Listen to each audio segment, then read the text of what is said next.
আসসালামু আলাইকুম রহমতুল্লাহ। এখন দেখাবো কিভাবে আমাদের সাব্বির ডিজিটাল টেকনোলজি অ্যাপসে আপনার অ্যাকাউন্টের পাসওয়ার্ড ভুলে গেলে কিভাবে রিসেট করবেন। নিজে নিজেই পারবেন। আর রিসেট করার জন্য অবশ্যই আমাদের সাব্বির ডিজিটাল টেকনোলজি অ্যাপসটা ইনস্টল করে নেবেন প্লে স্টোর থেকে। প্লে স্টোরে যে সার্চ দিবেন Sabbir digital technology apps, search দিলে আপনার সামনে চলে আসবে Sabbir digital technology apps. Search দিলে আপনার সামনে চলে আসবে, এখান থেকে ইনস্টল করে ওপেন করে নেবেন। ওপেন করার পর আমার এখানে দেখতে পাচ্ছেন আমার আমি মনে আছি ঠিক আছে, কিন্তু আমি দেখাবো কিভাবে আপনারা ফরগেট করবেন।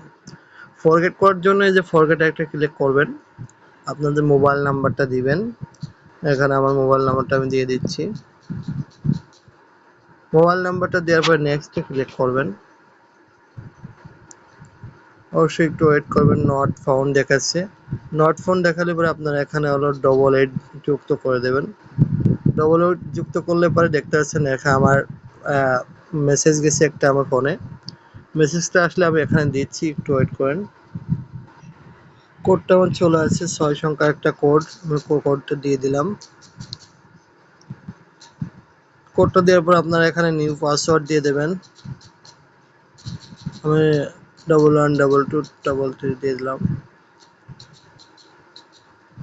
তবে সাবমিটে ক্লিক করবেন, যেহেতু আমার অ্যাকাউন্টে পাসওয়ার্ড মনে আছে এই জন্য আমি রিসেট করলাম না।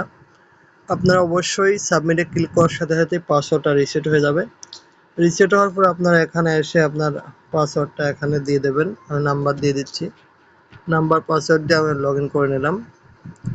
আপনারা এই অ্যাপসটা থাকলে এবারে আপনারা এখান থেকে মোবাইল রিচার্জ করতে পারবেন, এখান থেকে শপিং করতে পারবেন, টালি খাতায় হিসাব রাখতে পারবেন। টালি খাতা মাত্র 10 টাকা দিয়ে আপনি অ্যাকাউন্টটা এখান থেকে করে নিতে পারবেন। এখানে আমার ব্যালেন্স দেখা যাচ্ছে। মোবাইল রিচার্জ করার জন্য এখানে ক্লিক করে এখানে মোবাইল রিচার্জ করতে পারবেন, বিল অ্যান্ড রিচার্জ করতে পারবেন, সব রিচার্জ করতে পারবেন। কীভাবে বিল অ্যান্ড রিচার্জ করবেন পরবর্তী ভিডিওতে আমি দেখিয়ে দেবো। এখানে বিল অ্যান্ড রিচার্জ করতে পারবেন 10% কমিশনে। আল্লাহ হাফেজ। সবাই আমাদের চ্যানেলের সাথে থাকবেন।